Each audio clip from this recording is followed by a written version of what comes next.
Let's cut through the noise on one of the more persistent transfer rumors floating around the Premier League, the supposed link between Lucas Paquetá and Manchester United. According to our transfer insider Dean Jones, when you really look at the mechanics of this potential deal, it just doesn't add up for United right now. Despite the constant chatter, the reality seems far less exciting for those hoping to see the Brazilian at Old Trafford. First, the context. Paquetá is, without a doubt, a crucial player for West Ham. He's started all 10 of their league games this season. He's scoring goals, including that equalizer against Newcastle this past weekend.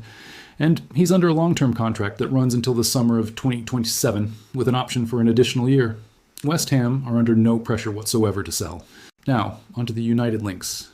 The skepticism here is significant. The fundamental question is, why would United spend what would likely be a fee upwards of £60 million on him in the near future?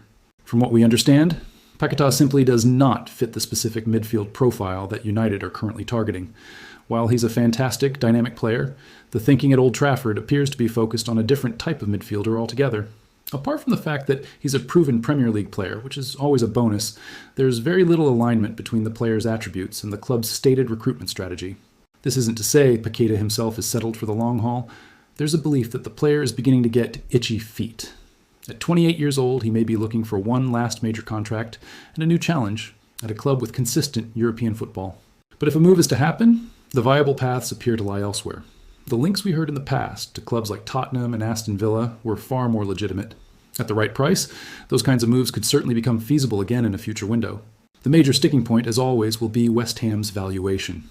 The Hammers are in a strong position. They know his worth, and they are not going to let a player of his caliber leave on the cheap, even with their own financial limitations in the market. So, to summarize, while the rumor is fun, the practical reality is that a January move to Manchester United seems highly unlikely. The fit isn't right, the price is high, and it doesn't appear to be a priority for the club. The door may be open for a move eventually, but all signs point to it being for another club entirely. For now, United's search for midfield reinforcements is likely heading in a very different direction.